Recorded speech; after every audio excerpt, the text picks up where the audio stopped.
Puede sentarse, amados hermanos.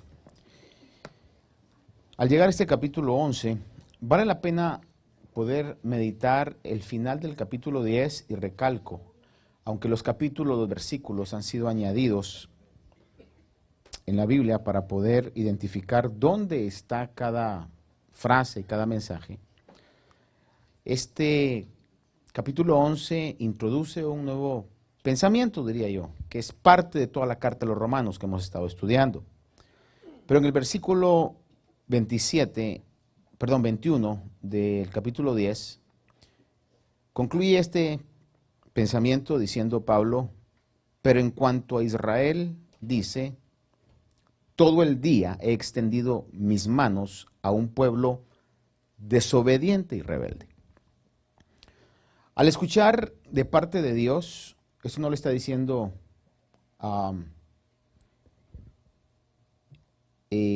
Pablo meramente, sino que está citando lo que Dios ha dejado en su palabra. Pareciera ser como que la actitud de Dios hacia Israel es una actitud de desprecio, una actitud de rechazo. Y cualquiera podría pensarlo de esa manera si desconoce realmente lo que la Biblia nos revela acerca de Dios. Hay una tendencia en el círculo cristiano donde parece ser que se ha desechado Israel y dicen, todo lo que era para Israel ahora es para la iglesia de Cristo. Y Israel ahora está totalmente fuera de los planes de Dios. Sin embargo, cuando leemos nosotros el contenido de la palabra del Señor en todo su contenido y somos responsables en el estudio de la palabra, nos damos cuenta que eso no es así. La misma palabra da testimonio que eso no es así. El apóstol Pablo, cuando habla sobre esto, comienza el capítulo 11 en esa forma de pensar, como diciendo, por si acaso a alguien piensa de que Dios ha desechado a Israel. Dice el versículo 1 que leímos, digo entonces, ¿acaso ha desechado Dios a su pueblo? Y responde diciendo, ¿qué dice ahí la Biblia? De ningún modo, de ninguna manera, porque yo también soy israelita, descendiente de Abraham, de la tribu de Israel. Fíjese que él está verificando el carácter de Dios y, como lo habíamos dicho en ocasiones anteriores, si el Señor rechazara a Israel porque Israel tenía una actitud de desobediencia y de rebeldía, ¿qué oportunidad tendríamos nosotros? Si Dios no cumpliera sus pactos, sus promesas que dijo a Abraham, que dijo a David, ¿qué oportunidad tenemos nosotros? No tendríamos ninguna oportunidad. Sin embargo, Dios es fiel, uno de sus atributos es que Él es fiel, cumple sus propósitos y lo que Él dice, lo cumple. El hecho de que Israel no sea desechado para mí es motivo de gran gozo porque sé que lo que Dios dice lo cumple. Dios es grande en misericordia. Ahora, que el día de hoy la gran cantidad de israelitas a quienes pertenecían los pactos, las promesas, los patriarcas, que lo hemos leído, que Romanos lo dice, están apartados del plan de Dios y la gran mayoría, hermanos, rechaza abiertamente, sin ninguna excusa, a la persona de Jesús. Esa es una realidad. La gran mayoría no son salvos el día de hoy, posiblemente diría yo que es una realidad, pero siempre Dios ha dejado un remanente. Y es lo que el apóstol Pablo está hablando. Y se pone él mismo como ejemplo. Dice, Dios no ha desechado a Israel, diciendo, porque yo soy israelita. Es decir, si lo hubiera desechado, yo no estaría en donde estoy ahora, como miembro de la iglesia, en el caso de Pablo, el apóstol, que fue delegado a la gentilidad. Dice, ¿ha desechado Dios a Israel o ha desechado Dios a su pueblo? De ningún modo, porque yo también, dice él, soy israelita, y dice descendiente de Abraham y de la tribu de Benjamín. Le voy a leer algunos versículos en la palabra del Señor que recalcan esta verdad de la fidelidad de Dios. Y como le repito, esta es la garantía más grande para cada uno de nosotros de que Dios es fiel. Primera de Reyes, capítulo 6, verso 13, dice: habitaré en medio de los hijos de Israel y no abandonaré a mi pueblo Israel. No abandonaré a mi pueblo Israel. Esa es la promesa de Dios. En el Salmo 89, versículo 31 en adelante le leo, dice: si violan mis estatutos, hablando Dios a Israel, y no guardan mis mandamientos, entonces castigaré con vara su transgresión y con azotes su iniquidad, pero no quitaré de él mi misericordia, ni obraré falsamente en mi fidelidad. No quebrantaré mi pacto, ni cambiaré la palabra de mis labios. Una vez he jurado por mi santidad, no mentiré a David, su descendencia será para siempre, y su trono como el sol delante de mí, será establecido para siempre como la luna, fiel testigo en el cielo. Ahí comenzamos a conocer el carácter de Dios. Comenzamos a ver lo que la palabra habla acerca de Dios, su fidelidad, su misericordia. Y no quebrantaré mi pacto.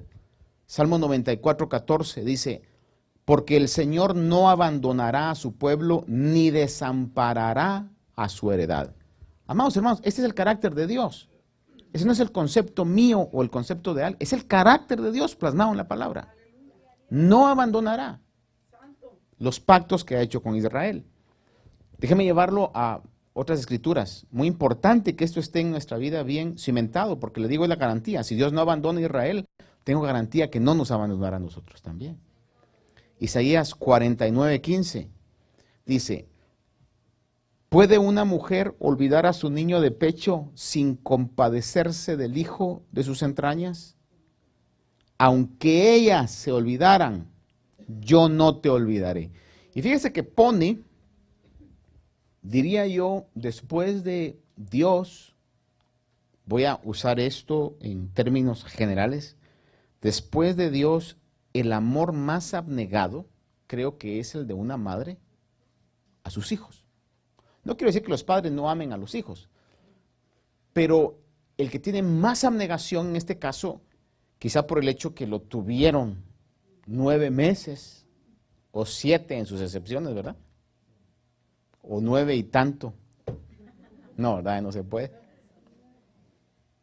Quizá por eso, hermano, y es el ejemplo que el Señor utiliza, y dice: ¿puede una mujer olvidar a su niño de pecho sin compadecerse del hijo de sus entrañas? Y dice: aunque ellas se olvidaran, como diciendo, aunque llegara a ese extremo, lo cual se puede dar en un momento, dice: yo no te olvidaré. Así es la fidelidad y el carácter de Dios. Isaías 54, 1 en adelante, dice: grita de júbilo, oh estéril, la que no ha dado a luz, prorrumpe con gritos de júbilo y clama en alta voz la que no ha estado de parto, porque más son los hijos de la desolada que los hijos de la casada, dice el Señor. Ensancha el lugar de tu tienda, extiende las cortinas de tus moradas, no escatimes, alarga tus cuerdas y refuerza tus estacas, porque te extenderás hacia la derecha y hacia la izquierda, tu descendencia poseerá las naciones y poblarán ciudades desoladas.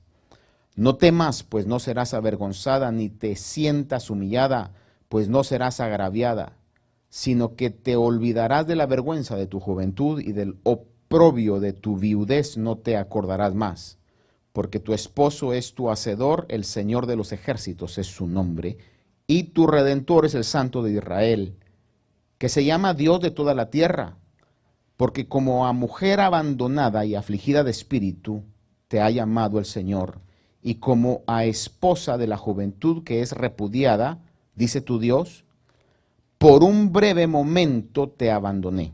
Vea esto, y esto es profético. El Señor hablando a Israel, porque recuérdese que dice: si se olvidan de mis estatutos los castigaré, pero que los vaya a abandonar, eso jamás. Sino el ejemplo de que Israel todavía existe y la nación, por pequeña que es, tenga una de las economías más fuertes, un territorio, hermano, que lo han peleado y no se lo han podido quitar todos los enemigos que lo rodean, que sea tan influenciante como es, eso es por Dios. Obviamente, si usted le pregunta a los políticos y a la gente de gobierno judío, dicen es que somos nosotros, pero ese es el engaño más grande, es todavía el velo de la ceguera, que es Dios realmente el que ha permitido que sean lo que son. Le voy a decir algo, si no fuera por Jesús, Israel, bueno, aparte de que no sería lo que fuera, pues, pero ¿usted cree que tanta gente iría a Israel si no fuera por Jesús? Aunque no lo quieran reconocer, hermano. Pero Él es el que les ha dado fama, pues. En todo va a tener la primacía. Y en este sentido, hermano, Dios no se ha olvidado de ellos. Por rebeldes, por lo que sea, hermano, Dios no se ha olvidado de ellos. Porque no depende, es que el evangelio no depende de nosotros, hermanos. Cuando entendemos la elección de Dios, no es tal de que, me ha costado rodillas, me ha costado lágrimas. Esa es la mentira más grande y el autoengaño más grande que alguien puede tener. Si en algún momento usted ha tenido la urgencia de buscar a Dios, el deseo, ¿sabe quién se le ha puesto? El Espíritu Santo de Dios. Si yo logro tener una vida agradando a Dios es porque el Espíritu dentro de mí es el que me da la fuerza a eso, para poder hacerlo. Y en el caso de Israel, hermanos, Dios no los ha olvidado. Y el día de hoy son lo que son, hermano, por la misericordia de Dios. Dice, en un exceso de ira escondí mi rostro. Perdón, cuando dice, por un breve momento te abandoné, pero con gran compasión te recogeré. En un exceso de ira escondí mi rostro de ti por un momento, pero con misericordia eterna tendré compasión de ti, dice el Señor tu Redentor. Porque esto es para mí como en los días de Noé, cuando juré que las aguas de Noé nunca más inundarían la tierra. Así he jurado que no me enojaré contra ti, ni te reprenderé, porque los montes serán quitados y las colinas temblarán, pero mi misericordia no se apartará de ti y el pacto de mi paz no será quebrantado, dice el Señor que tiene compasión de ti. Venir yo y asumir y decir, no, Dios se olvidó de Israel, es ir en contra de la naturaleza de verdad de Dios. Dios no se ha olvidado de Israel. El pacto de Dios hacia Israel no depende de que es 50% de Dios y 50% de Israel. Hermano, todo depende de Dios. Cuando usted mira, por ejemplo, la promesa que le dio el Señor a Abraham, lo hemos hablado, en aquel tiempo la costumbre era que cuando iban a hacer un pacto, dos personas agarraban a un animal, lo partían, hermano, ponían una parte a la derecha, otra a la izquierda y pasaban los dos en medio. Era la costumbre. El significado obviamente es mucho más amplio de eso, pero los dos que estaban haciendo un pacto pasaban en medio de ese animal que estaba como un sacrificio. Cuando Dios hace el pacto con Abraham, le dice a Abraham, haz ese sacrificio, pero luego lo duerme.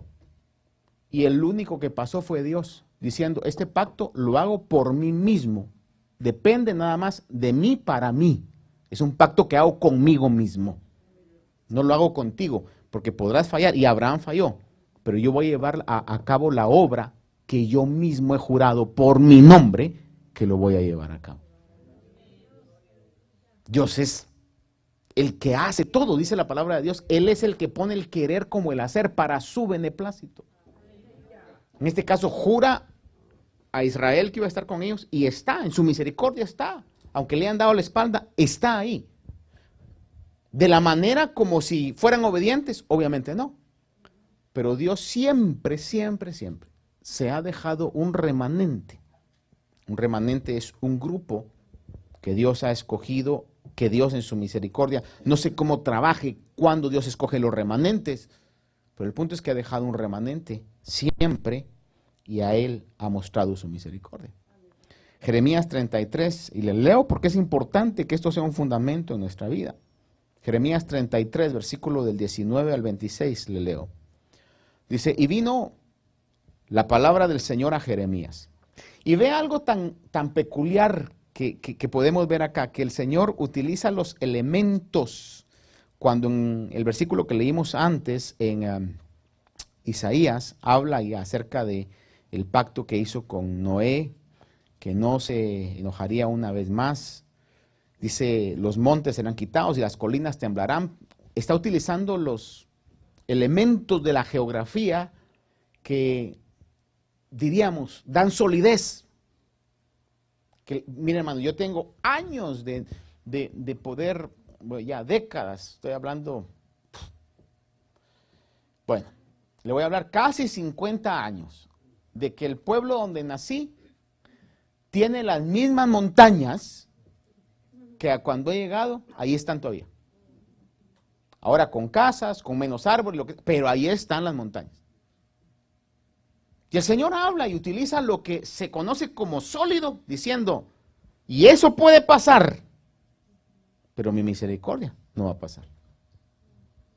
No está diciendo un árbol, porque usted sabe que los árboles se pueden caer.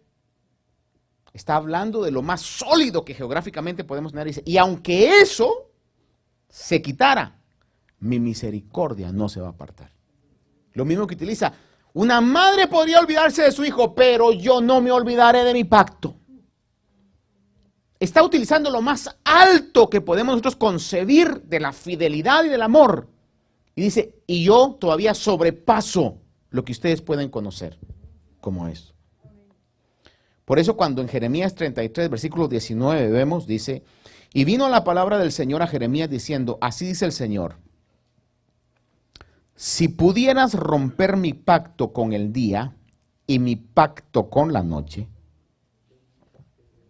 de modo que el día y la noche no vinieran a su tiempo.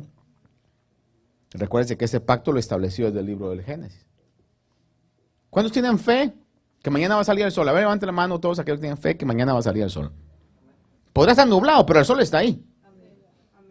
Como 5, los demás creen que la noche va a ser eterna mañana. A ver, le pregunto, ayúdeme, ¿cuántos tienen fe que mañana sale el sol? Qué fe más grande la que tenemos, ¿no? ¿Por qué? Porque tenemos tantos años de ver lo mismo. Estamos seguros, ¿verdad?, que mañana va a salir el sol. ¿Por qué sale el sol? Porque Dios, cuando creó todo, declaró que iba a salir el sol, que iba a haber una lumbrera que reinara sobre el día, otra que reinara sobre la noche. Y dice acá, si pudieras romper mi pacto con el día y mi pacto con la noche, de modo que el día y la noche no vinieran a tu tiempo, entonces también se podría romper mi pacto con mi siervo David. Y él no tendría hijo para reinar sobre su trono con los sacerdotes levitas, mis ministros. Como no se puede contar el ejército del cielo, ni se puede medir la arena del mar, así multiplicaré la descendencia de mi siervo David, de los levitas que me sirven. Y vino palabra del Señor a Jeremías diciendo, ¿no has observado lo que este pueblo ha hablado diciendo, las dos familias que el Señor escogió las ha desechado? Cuando está hablando de esas dos familias, está hablando básicamente de Israel dividido en dos, el reino de Israel y el reino de Judá, en este caso. Y como fueron tan atacados, dispersados, entonces Jeremías está diciendo, ¿no has observado lo que este pueblo ha hablado? Porque estaban hablando y diciendo, las dos familias que el Señor escogió las ha desechado, desprecian a mi pueblo, ya no son una nación ante sus ojos. Vea, así dice el Señor, si no permanece mi pacto con el día y con la noche, y si no he establecido las leyes del cielo y de la tierra, entonces desecharé la descendencia de Jacob y de mi siervo David, para no tomar de su descendencia quien gobierne sobre la descendencia de Abraham, de Isaac y de Jacob. Pero yo restauraré su bienestar y tendré de ellos misericordia. Hermanos, cuando en el milenio, el reino milenial, se cumpla la restauración del pueblo de Israel, que Israel va a ser, en el lenguaje bíblico es cabecera de montes, va a ser la nación más importante del reino milenial. Vamos a ver el cumplimiento literal de lo que la Biblia ha dicho. Y vamos a darnos cuenta que él nunca se olvidó de Israel. Israel le dio la espalda, la gran mayoría, pero él nunca se olvidó de Israel. Y vaya conmigo a ver en el capítulo 11, verso 2 al 4, de Romanos, por supuesto. Dice, Dios no ha desechado a su pueblo, al cual conoció con anterioridad. ¿O no sabéis lo que dice la Escritura en un pasaje sobre Elías? ¿Cómo suplica a Dios contra Israel? Ve aquí, si alguien era importante en la historia de los profetas de Israel, era Elías. Y aquí está diciendo que el profeta Elías, con la importancia que tenía, con la preeminencia que tenía, dice que está suplicando a Dios contra Israel. Eso podría ser como, Elías, no lo digas porque mira, te puede hacer caso Dios. Ten cuidado lo que dices, Elías, porque puede hacerte, no caso, ¿verdad? Pero puede prestarte atención, puede escuchar lo que le estás diciendo por lo que tú significas. Sin embargo, aunque Elías estaba suplicando a Dios contra Israel, porque los mismos israelitas querían matarlo, dice, Señor, han dado muerte a tus profetas, han derribado tus altares, y yo solo he quedado y atentan contra mi vida. Pero, ¿qué le dice? ¿Qué le responde? ¿Qué le dice la respuesta divina? Me he reservado 7,000 hombres que no han doblado la rodilla a Baal. Ahora, fíjese que esto lo dice Elías después de aquel acontecimiento, creo que es capítulo 19, Primera de Reyes, donde comienza a relatarse del 17, cuando está atravesando una sequía en toda la región, porque Elías dice que no iba a llover y había durado como 3 años y medio.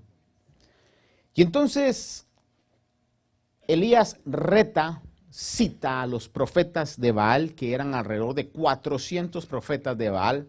Ahora note esto, que Baal era el dios de las tormentas, específicamente de las tormentas de agua.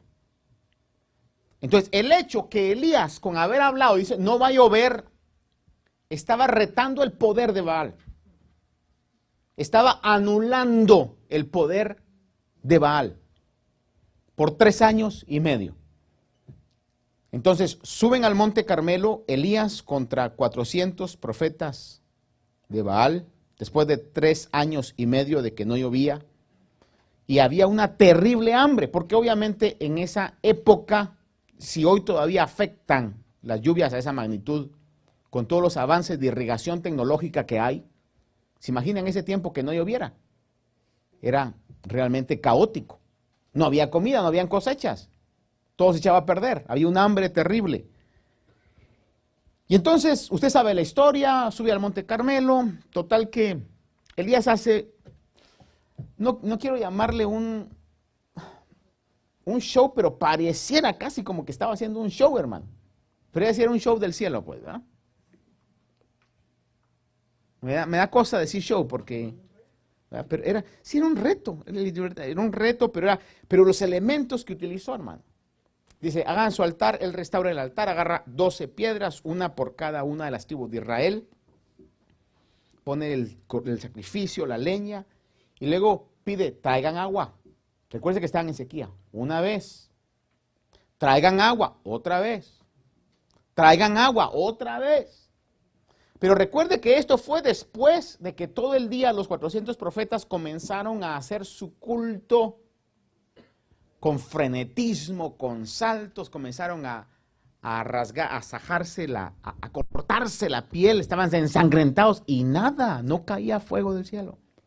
Entonces Elías toma eso, moja el sacrificio y dice, si tú eres Dios, yo soy tu siervo. Y usted sabe la historia. El fuego de Dios hasta lamió las piedras del altar. Entonces toman a todos los 400 profetas y Elías dice que los degolló. Y después de eso, entonces, cuando se entera la mujer de Acab, que era Jezabel, Jezabel dice, ay de mí, juro por los dioses, que mañana Elías va a estar como uno de los profetas. Obviamente nosotros podemos criticar a Elías, sí. Decir, ¿cómo es posible que salió corriendo? Pero es que Jezabel comandaba directa o indirectamente, hermano, una fuerza que había matado a muchos profetas también. Y entonces el hombre sale corriendo, y cuando sale corriendo, hermano, huyendo obviamente, llega a un árbol llamado enebro, duerme de lo fatigado que está, se le aparece un ángel con una torta de higos y agua y le dice, Elías, despiértate, come, porque el largo camino te resta. Y me llamó la atención el texto cuando estaba leyendo lo que dice que Elías viene y comió y se volvió a dormir. Y el ángel lo volvió a despertar y dice, come. Y me llamó la atención porque miren, cuando Dios quiere darnos de su fuerza, nos da la totalidad. Si no tenemos la totalidad es porque nosotros no la comimos total. Pero él viene, lo despierta y dice, no come. Obviamente se debe haber comido toda la torta y bebido todo el agua, al grado que dice que 40 días y 40 noches, sin necesidad de dormir ni de comer, estuvo caminando. Llega a una cueva y en esa cueva tiene un encuentro con Dios, donde Dios se le aparece como un terremoto, como un torbellino, etc. Pero al final, la manifestación real de Dios fue en un silbo apacible, hermano, donde el Señor le dice, Elías, me he reservado 7,000 hombres que no han doblado la rodilla a Baal. Ahí está hablando de lo que se conoce como un remanente. Se había reservado 7,000. 7,000 podrá sonar un número, wow, 7,000, pero para toda la nación de Israel, para los millones, hermano, no era mucho. Sin embargo, para Dios era suficiente. Y entonces ahí es donde está hablando el apóstol Pablo, que dice que está Elías, mire, no dialogando, sino está realmente, en este caso, suplicando a Dios contra Israel.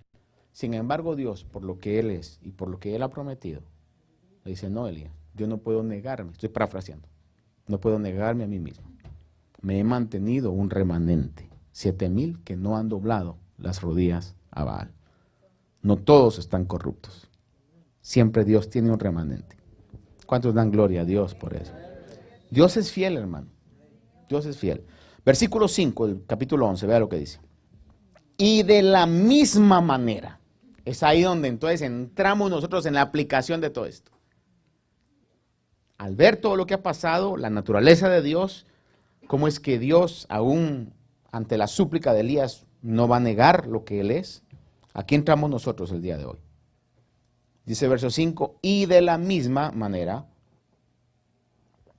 también ha quedado en el tiempo presente un remanente, ahora vea esto, conforme a la elección de la gracia de Dios. ¿Qué hicimos nosotros para ser salvos? What did you do to be saved? Alguien podrá decir, no, pues fíjese que yo tomé una decisión, yo quise cambiar. Lo que haya hecho fue Dios el que puso en su corazón eso.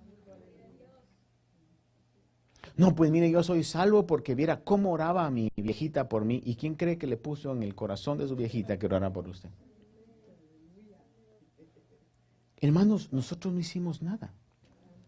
Por eso les recuerdo cuando estudiamos en Juan, hermano, con el capítulo 4 del Evangelio de Juan, está uno de los prominentes maestros de Israel llamado Nicodemo, que no era un ignorante, no era un cualquiera que pasaba ahí a preguntarle cualquier ocurrencia a Jesús. Era un hombre que sabía lo que estaba hablando.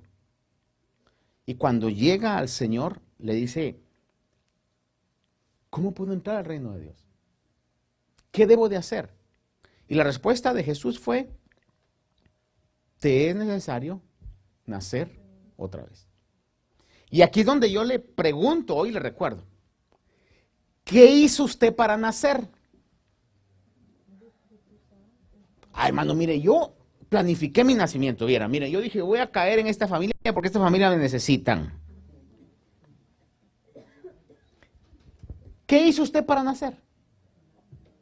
A ver, le pregunto, nos reto yo ante la enseñanza bíblica. ¿Qué hicimos nosotros para nacer? Nada. De repente se dio cuenta que ya existía. ¿Sí o no? No sabemos cómo. Nos dimos cuenta. Híjole, yo estoy vivo. Fue el ejemplo que el Señor utilizó para aquellos que entran al reino de Dios. Así que si alguien viene y de acuerdo a la enseñanza bíblica responsable dice, no, mire que yo decidí. No, hermano. Porque si yo decidí, lo voy a poner en este aspecto, si yo decidí, yo me puedo salir. El siglo pasado hay un predicador muy famoso que todavía muchos citamos el día de hoy, de apellido Spurgeon, llamado el príncipe de los predicadores. Y Spurgeon decía a sus estudiantes que querían seguir sus pasos en el ministerio, les decía, hagan todo lo posible por no entrar al ministerio. Si a pesar de eso se encuentran que están en el ministerio, es porque Dios los metió. Fíjese, el que es llamado al ministerio, bíblicamente comienza con deseos. Usted me pregunta a mí, pastor, ¿y qué ángel le habló? Ninguno, hermano. Simplemente comienza con un deseo. Comienza con un deseo, después se hace como mira, después del deseo crece y se hace como un deseo más fuerte. Luego se hace parte de la vida hasta el punto, y anhelo llegar a eso, no sé si ha llegado a eso o no ha llegado, pero anhelo llegar, donde llega usted a concebir y dice, fuera de esto yo no puedo hacer nada más en la vida. No porque no pueda, sino porque no hay nada más que le podría satisfacer. Por más plata, por más prestigio, por más cualquier otra cosa, no hay nada que pudiera satisfacerle más que eso. Porque uno está haciendo lo que fue elegido a hacer. Ahora, si yo me hubiera metido solo a esto, yo me puedo salir. Pero si me metieron, no me puedo salir. Si usted se metió solo al evangelio, se puede salir. Pero si lo metieron, no se puede salir. Yo le he contado parte de mi testimonio y no quiero desperdiciar su tiempo contándole de mi vida, porque eso no le va a edificar mucho, pero en este sentido hay cosas que a veces sí pueden al momento hacernos una reflexión. Cuando estaba en un momento de locura en mi adolescencia, que dije, no, yo no puedo, con los pensamientos filosóficos que le inculcan a uno en los establecimientos educativos. Me recuerdo que en medio de todo eso me pasaba algo y le he contado de que llegaba yo a donde iba y saliendo de mi casa y subiéndome al autobús que me llevaba a donde estaba estudiando, me agarraba algo raro y me ponía a llorar. De la nada. Sin duda alguna la presencia de Dios ministrándome. Cuando llegaba yo al lugar, llegaba con los ojos rojos. Y me pasaba no una vez, me seguía pasando, al grado que un maestro una vez me dijo, Azurdia, venga para acá. Si usted sigue fumando eso, me dijo.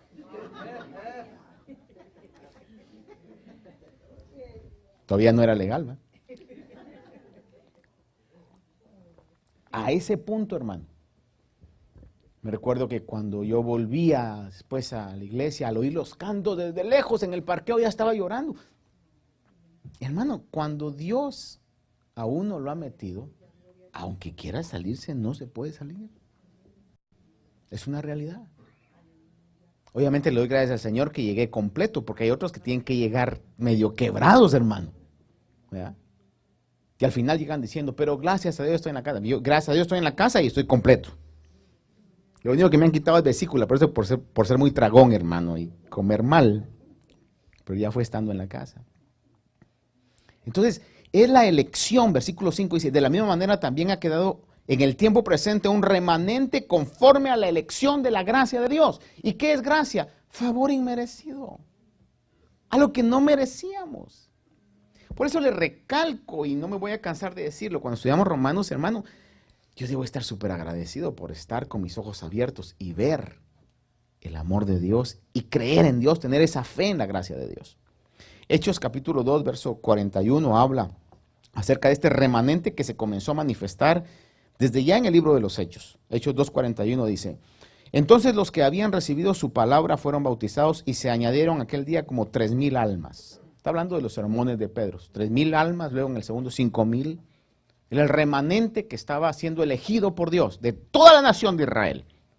Y cuando le hablo de esto, le estoy hablando de números, no puede decir, wow, qué tremendo, 3,000 y 5,000. Pero si vemos a la cantidad de gente que había, hermano, quizás no será la mayoría, pero era el remanente que Dios estaba llamando.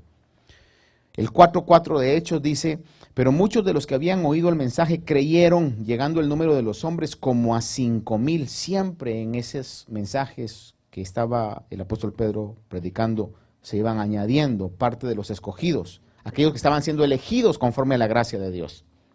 Hechos 6:1 dice, por aquellos días al multiplicarse el número de los discípulos, venía la multiplicación, Dios estaba llamando a los elegidos.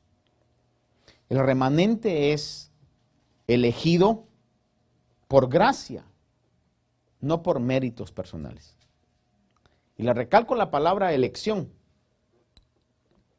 No sé si algún día va a tener usted, vamos a tener nosotros la oportunidad, y más que la oportunidad, el deseo o la gana de preguntarle a Dios por qué nos eligió. Yo personalmente creo que no le va a preguntar, hermano. Creo. ¿Por qué me eligió? Lo único que podría decirle, Señor, eso lo reservo a tu propia voluntad. Lo único que puedo hacer es darte gracias que me elegiste. Pero elegir es tomar dentro de muchos otros, a uno, a dos, a tres. El ejemplo que siempre le he dicho es como cuando usted va a escoger algo al supermercado. Hay un estante, 60 naranjas. ¿Por qué no se las llevó todas usted? Usted eligió. Quizás la que más le gustó, no sé, eligió. O por ejemplo lo que pasa con aquellas personas que son amantes de las mascotas y quizás de los perritos o de los gatos. Y van a un shelter. De ahí están todos los perros, hermano. Yo personalmente nunca he entrado a uno de ellos, he visto nada más en las películas o documentales, ¿verdad? Que están enjaulados y comienzan todos, ¿verdad? Y hay uno que usted elige. Why? ¿Por qué los otros no le reclaman?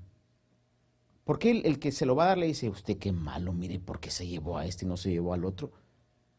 Usted eligió, usted quiso hacerlo. Dice la palabra que nosotros hemos sido elegidos por la gracia de Dios. ¿Por qué? No sé, hermano. Si a usted le interesa saberlo, algún día se lo podrá preguntar al Señor. A mí realmente le voy a decir, mejor ni se lo pregunto. Yo sé que va en contra de la naturaleza de Dios, pero voy a pensar esto. No va a ser que se arrepienta. Borre eso, ¿verdad? No. Gracias, Señor, que me elegiste conforme a su gracia. Entonces, ¿qué hicimos? Nada. Deuteronomio capítulo 7, versos 7 y 8 dice, el Señor no puso su amor en vosotros, ni os escogió por ser vosotros más numerosos que otro pueblo, pues erais el más pequeño de todos los pueblos. Obviamente está hablándole al pueblo de Israel. Pues recuérdese que lo que ha hecho en Israel trae una repercusión a nosotros. Porque Dios en sí no ha amado al Israel desobediente, sino ha amado al remanente. Y el remanente es el que hace que su promesa permanezca.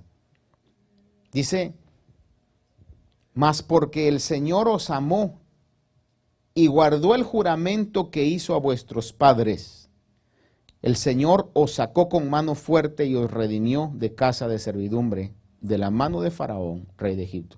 Clara y marca la realidad de que no fue porque Israel fuera el mejor de los pueblos.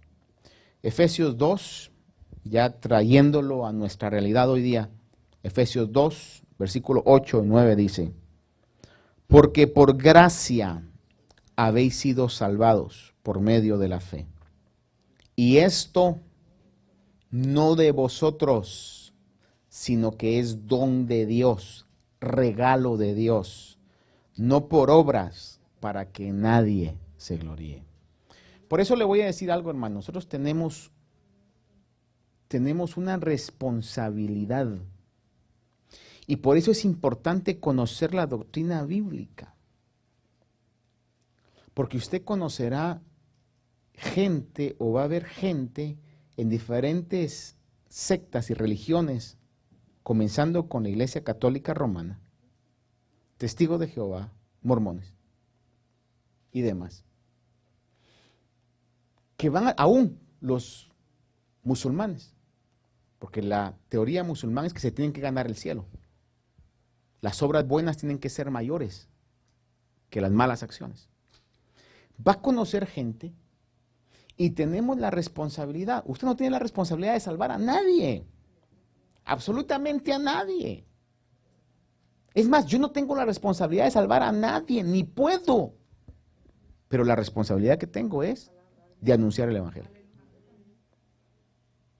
Y aquellos que son elegidos por medio de oír el Evangelio, dice que viene la fe. Van a creer en el Señor. Pero tenemos la responsabilidad de presentar el Evangelio. Y presentar a todos aquellos que están todavía con la tortura mental de que se tienen que ganar el cielo por medio de hechos, de obras, de buenas conductas. Ya hemos dejado claro, la palabra nos deja claro, de que las buenas obras vienen como consecuencia del cambio que Dios ha hecho en nosotros.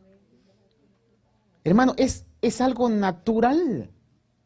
El que realmente ha tenido un encuentro con Dios comienza a cambiar. Si usted quiere, bien despacio para muchos de nosotros, bien despacio, pero hay cambios. Y es imposible no cambiarlos no tenerlos porque está desarrollando esa vida dentro de nosotros. Pero es una consecuencia, muy distinto tener una consecuencia, tener cambios consecuenciales, cambios de consecuencia, a poder querer tener cambios para hacerse digno de ganarse el cielo. Eso es en contra de lo que la palabra de Dios dice. Dice claramente, esto no de vosotros, sino que es don, es regalo, don es regalo. Esto es regalo de Dios, no por obras, para que nadie se gloríe. Dios merece todo nuestro agradecimiento y toda la gloria, hermano, por lo que Él hace en nosotros. Y el último verso que quiero dejarlo es 2 Timoteo 1:9, dice, hablando del Señor, quien nos ha salvado y nos ha llamado con un llamamiento santo, no según nuestras obras, sino según su propósito y según la gracia que nos fue dada en Cristo Jesús desde la eternidad. Si usted quiere, podríamos llamarle a eso algo inentendible, difícil de comprender. ¿Por qué Dios nos escogió? I don't know. No sé. Pero el punto es de que si hoy mis ojos pueden ver el amor de Dios manifestado en la gracia de Jesús, pueden ver la salvación y pueden ver y aceptar el señorío de Cristo, es que la gracia de Dios me ha alcanzado. Y al día de hoy eso a mí me basta. Solamente debo de creer y permanecer en su gracia y saber que Dios tuvo misericordia de nosotros. Pongámonos de pie esta noche, por favor. Y si usted está agradecido una vez más y no se cansa de darle gracias a Dios, le ruego que hoy se presente en unos minutos delante del Señor y le diga, Señor, una vez más te doy gracias. Porque sin merecer tu amor, tu misericordia, tu favor, has derramado tu gracia sobre mí.